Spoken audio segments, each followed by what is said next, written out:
കഥകളാണ്. കഥാരൂപേണയാണ് നമുക്ക് ആത്മതത്വം ഉപദേശിച്ചു തന്നിരുന്നത്.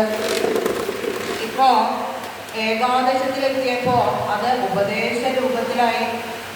ഏകാദശവും ദ്വാദശവും ഉപദേശങ്ങളാണ്.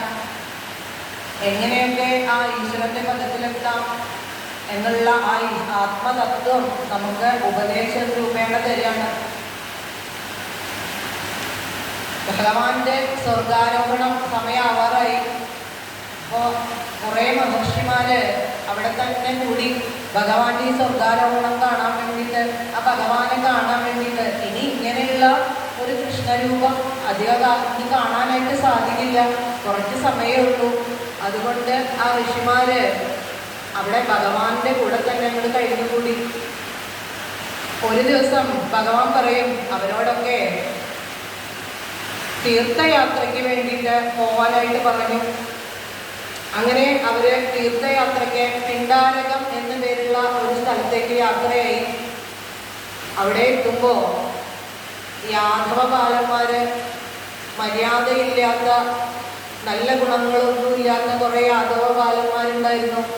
അവര് ഈ മഹർഷിയുടെ അടുത്തേക്ക് എത്തി. അവര് ആ ജാമ്പവതിയുടെ പുത്രനായിട്ടുള്ള സാമ്പനെ ഒരു പെൺവേഷം കെട്ടിച്ചു, ഒരു ഗർഭിണിയുടെ വേഷം. ആ വേഷം കെട്ടിച്ചുകൊണ്ട് ആ മഹർഷിമാരുടെ മുന്നിലേക്ക് കൊണ്ടുപോയിട്ട് ചോദിച്ചു, ഇവള് പ്രസവിക്കണത് ആൺകുട്ടിയാണോ പെൺകുട്ടിയാണോ എന്നിങ്ങനെ ചോദിച്ചു. അപ്പോൾ ആ മഹർഷിമാര് ജ്ഞാനികളായിട്ടുള്ളവർക്ക് മനസ്സിലായി ഇത് ആൺകുട്ടിയാണെന്നുള്ള കാര്യങ്ങളൊക്കെ. അപ്പോൾ ആ മഹർഷിമാര് പറഞ്ഞു മുസലം കുലനാശനം എന്നിങ്ങനെ പറഞ്ഞു. ഈ ഇവളെ പ്രസവിക്കുന്നത് ഒരു ഇരുമ്പുലക്കയാണ്. ആ ഇലമ്പുലക്ക കൊണ്ട് ആ കുലം അങ്ങോട്ട് ഇല്ലാതെയാവും അങ്ങോട്ട് പറഞ്ഞു. ആ കുട്ടികളെ പേടിച്ചു പോയി. അവര് വേഗം തന്നെ ആ സാമ്പന്റെ വസ്ത്രം അഴിച്ചു നോക്കിയപ്പോ അതിൽ നിന്ന് ഒരു ഇരുമ്പുലക്ക അങ്ങോട്ട് പുറത്തേക്ക് ചാടുകയും ചെയ്തു. ഈ ശാപമൊക്കെ കൊടുത്തപ്പോഴാണ് മഹർഷിമാർക്ക് ഒരു കാര്യം മനസ്സിലായത്. ഭഗവാനല്ലേ തങ്ങളെ പോയി പിണ്ടാരകത്തിലേക്ക് അയച്ചത്. ഇവിടെ ഇങ്ങനെ ഒരു ശാപം നടക്കുന്നുള്ള കാര്യം ഭഗവാന് നന്നായിട്ട് അറിയാം.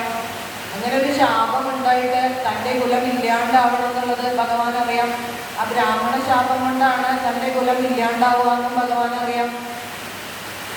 അതിനു വേണ്ടിയിട്ടാണ് ആ മഹർഷിമാരെ ആ തീർത്ഥത്തിലേക്ക് അയച്ചത്. ഭഗവാന് തൻ്റെ കുലത്തിനോട് എന്തിനോടും മമതയില്ല, തൻ്റെ കുലത്തിനോടും ഇല്ല. ആ കുലവും ആ ഭൂമിക്ക് ഭാരമായപ്പോൾ നശിച്ചു പോകട്ടെ എന്ന് തന്നെ ഭഗവാൻ ചിന്തിച്ചു. അങ്ങനെ ആ ഇരുമ്പുലക്ക് കിട്ടിയപ്പോൾ കുട്ടികള് ഉഗ്രസേന മഹാരാജാവിൻ്റെ